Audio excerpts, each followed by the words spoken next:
Hey everyone, Robert here at Bloomington Acura.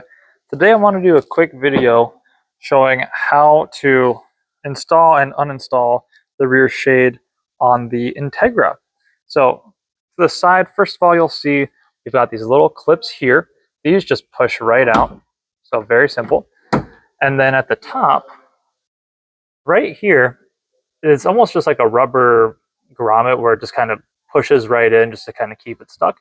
So once you uninstall the hook down there, you're just going to grab the whole piece and pull it forward. So we're going to undo the left and right side,